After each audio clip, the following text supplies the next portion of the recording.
This video sponsored by BuyMode e-shopping app. BuyMode e-shopping application is one of the online shopping app now available on Play Store and App Stores. Hello friends, நம்ம வீட்டுக்கு தேவையான காய்கறிகள் மற்றும் மளிகை பொருட்கள் போன்றவற்றை நம்ம பைமோட் ஆப்பில் ஷாப்பிங் பண்ணுறது மூலமாக விலை குறைவாகவும் தரமானதாகவும் உங்களுக்கு கிடைக்கிறதுக்கு வாய்ப்பு இருக்குது. இதை நீங்கள் பயன்படுத்துறது மட்டும் இல்லாமல் உங்களோட நண்பர்களுக்கும் உறவுகளுக்கும் சொல்லுங்கள். பைமோட்டோட லிங்க் வந்து நான் என்னோடய டிஸ்கிரிப்ஷனில் கொடுக்குறேன். நீங்கள் தேவைப்பட்டால் டவுன்லோட் பண்ணி ஷாப்பிங் பண்ணிக்கலாம். நன்றி. வணக்கம் உறவுகளே, ஒரு புதிய காணொளியோடு உங்களோடு இணைவதில் எனக்கு பெருமகிழ்ச்சி.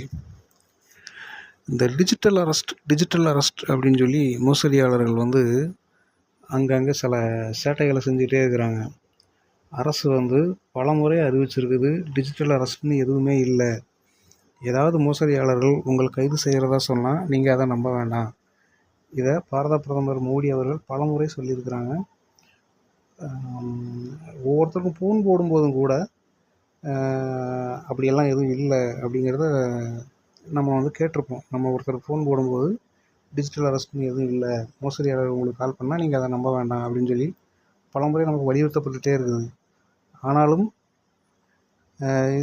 இது சார்ந்த இது போன்ற மோசடிகள் நடந்துகிட்டே தான் இருக்குது. தொடர்ச்சியாக நம்மளோட சேனலில் வந்து மோசடியாளர்கள் வந்து எந்த மாதிரியான குற்றங்களில் ஈடுபடுறாங்க, அதிலிருந்து பொதுமக்கள் தங்களை எப்படி காப்பாற்றிக்கலான்ற தொடர்ச்சியாக வெளியிட்டுட்டே வர்றோம். அந்த வகையில் இன்றைக்கி ஒரு செய்தியை பார்க்கலாம். மத்திய பிரதேசத்தில் ரேஷ்மா பாண்டே அப்படின்னு ஒரு பெண்மணி, அவங்க ஒரு ஆசிரியை.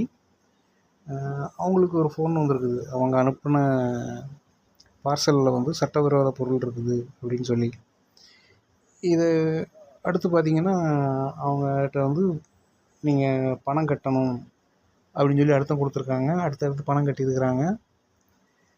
ஆனாலும் அதிகபட்சமாக ஏற்பட்ட மன உளைச்சல் காரணமாக அந்த பெண்மணி வந்து தற்கொலை செஞ்சுட்டாங்க. டிஜிட்டல் அரெஸ்ட்டு சொல்கிறதே ஒரு பொய்யான விஷயம், அதை யாரும் நம்ப வேண்டாம் அப்படின்னு சொல்லிகிட்டு இருக்கும்போது ஒரு ஆசிரியையாக இருந்தும் இந்த மாதிரி ஏன் ஒரு செயலை செஞ்சாங்க அப்படின்னு நமக்கு தெரியல. தற்கொலை வந்து எந்த ஒரு பிரச்சனைக்கும் தீர்வாக இது வரைக்கும் அமைஞ்சதாக சரித்திரமே கிடையாது. நாம் வந்து அந்த பிரச்சனைகளுக்கான தீர்வை காண தான் முயற்சி பண்ணணும். அதனால் யாராவது உங்களுக்கு ஃபோன் போட்டு நீங்கள் உங்கள் பேரில் வந்து சட்டவிரோத பணப்பரிமாற்றம் நடந்திருக்குது, உங்களுக்கு வந்திருக்க பார்சலில் போதைப் பொருள் இருக்குது, உங்களோட ஆதாரையும் பேனையும் பயன்படுத்தி இவ்வளோ மோசடி நடந்திருக்குது அப்படின்னு சொல்லி யாராவது ஃபோன் போட்டாங்கன்னா தயவு செஞ்சு அதை நம்ப வேண்டாம். என்ன செய்யுங்க, நான் முட்டாள் இல்லை அப்படின்னு சொல்லிட்டு நீங்கள் ஃபோனை கட் பண்ணிடலாம்.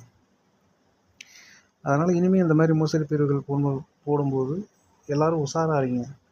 ஏன்னா டிஜிட்டல் அரெஸ்ட்னு ஒன்று கிடையாது. சரிங்களா? இந்த காணொலியை முழுமையாக கேட்டமைக்கு நன்றி. மீண்டும் ஒரு புதிய காணொலியோடு உங்களோடு நான் விரைவில் இணைகிறேன். நன்றி, வணக்கம்.